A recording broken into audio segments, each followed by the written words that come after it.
Look at that. Nice.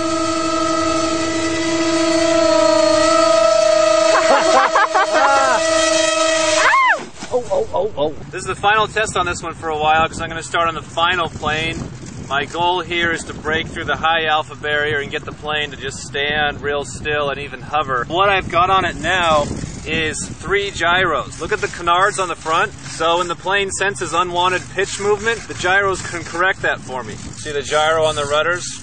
So when it's up doing high alpha and starts to get waggy, the gyros correct that. Same thing with the roll, both with the rear elevons and the ailerons.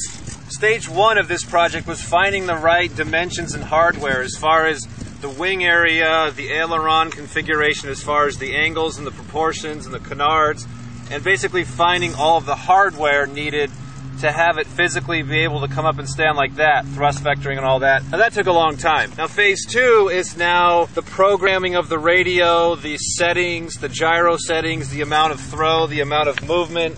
So that is high alpha up like that. Control surfaces back into the air, stabilizing the airplane. So just like the real plane, it's very tail heavy. Look how in neutral the canards are angled down. Watching the real Su-35 and Su-37, the real planes fly with their canards angled down or their elevators angled down, pushing the nose back down because the planes are so tail heavy. They always want to pitch up, which is great for maneuverability. That way when you want to go up, it's always there. You're not slugging a heavy plane up. So the computers are always keeping the nose down so it doesn't pop up. So the first thing I noticed is that it's much smoother on level flight. It used to kind of slide its tail out when I would make turns. It's just such an aerobatic plane, it's always kind of dancing away. Yeah. I can see it wagging a little bit. That's the gyros overcorrecting, so I probably want to dial the gyros down a little bit. But watch high alpha. So let me bring it down a little lower. So it takes that wag away. Look at that. See that? You like that? Look at that. Look at that. And that is with no practice. So I've got one more computer to program, and that's my head. I got to learn how to fly this thing now that it can fly. Get out of our airspace. Look at that. Nice.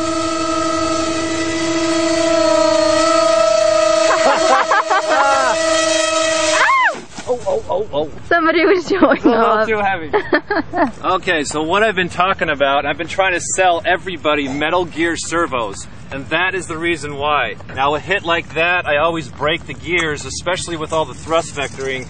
With this thing being a little bit heavy, I don't have the power anymore to take off, so when I make the final one, it'll be at least a pound lighter, so when I need to jet back out of there, I can, rather than like, look, I'm hovering! Got 2 6x4 props. The entire plane is built around these props. These are the jet props to use, 6x4s. They have the right ratio of thrust and all that kind of stuff. So that's determined the dimensions here, which then therefore has determined the rest of the size of the plane. That's why the plane is this size, because they're built around the entire prop. That's how important props and motors are. That's what we cover in our ebook. There's another commercial for you. So I've got 2 counter-rotating props. So one goes clockwise, one goes counterclockwise. If they both went one way, or if I just had one prop, I would have torque roll. It'd always be trying to unwind the motor and the plane to one side. Phase 1 was getting all the hardware set up, so I had everything there, able to do what I wanted to do. I could fly it slow, I could do high alpha, and I could do all the stuff. It's just that the gyro helps smooth all that out for me. So I'm not asking the gyro to do anything that the plane isn't capable of doing. I'm just asking the gyro to do it so much more efficiently than a silly human can. So get it 0 in there. Look at those canards move. Look at it stabilize itself. Yeah, that's amazing. All right, I better land this now. So here's the real test, landing a tail-heavy airplane. Without breaking it. Look at that. Look at that. Did you see how smooth that was? It just kept it right there. Without it, it's all over the place. I swear, when I first plugged all this into the gyros, it was like in the Terminator movies when they transfer all the power over to the computer for the first time. Like, oh, what's going to happen? It's kind of the same thing. It's like this is completely stabilized and flown by the 3 elevon mixers and the 3 gyros and the computer settings on this. And so I'm just kind of telling it where I want it to go, and then it's doing all the work. Alright, I've unplugged all the gyros. There's a high chance this is going to result in a crash, but you know what? With flight testing, it's good to go past your envelope. It's good to not only know what your plane is capable of doing, but what it's capable of not doing. Crashes and successes are both equally good because they're both giving you information. This is going to tell me how much the gyros are actually helping out. Whoa. Wow! This is a handful to fly. So you can see what I mean, how the plane will still fly, it's just that the gyros are just doing all my fine work for me. Okay, here we go. Now watch, it'll probably start to wing rock as I get up there. Like that? See that? Yeah. Okay, so right when I start to stall out, I need the gyro to stabilize, and the plane just starts to slip away. It's wiggling. Yeah, it's... Whoa. Don't come this way. Okay. Okay, the real test now is going to be landing. Gosh, I'm shaking trying to fly this thing. The turns are more exaggerated too. Yeah. They don't. You can't Okay, turn here we so go. tight. Whoa, it's already popping up. Down elevator. Oh, this is gonna be messy. I gotta come around again.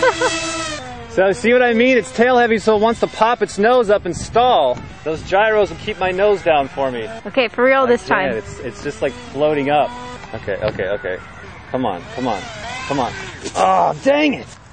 Oh my gosh. It's alright. Yay! Okay, see what I mean? How the gyros work? I was flying it the other day and Keith came out and he's like, wow, look how smooth and straight it is. I'm like, no, that's the gyros. Yeah, but the plane, it's so smooth and straight. I'm like, no, that's the gyros. He's like, the plane is real smooth and straight. I'm like, yeah. But it works. Successful project. Alright, I plugged the gyros back in. What the? Uh-oh. Where does that go to? What a difference. Look at that. See, I can put the controller down and go get a sandwich. Can you get me one too? Okay, do another one. Nice. Uh-oh. The wind's going the other way. Duh.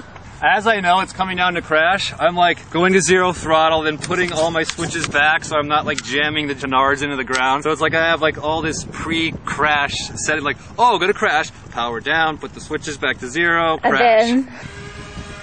Look how easy that is. See how easy that was? I was looking the other way, I wasn't even flying it. If you're building foamies like this and doing scratch building and stuff, I get all my stuff at Grayson Hobby. There's a link over here on the YouTube. It's where I get all the motors and servos and stuff. Now again, the Metal Gear servos are what I really like. I'm really trying to convince guys to try them because you can buy Metal Gear servos and they're not going to strip out and break. I mean, these little rough landings I'd have right now, I would have stripped out quite a few sets of carbonite or nylon gears. Metal gears are the way to go. Duh. Can I get a sandwich now?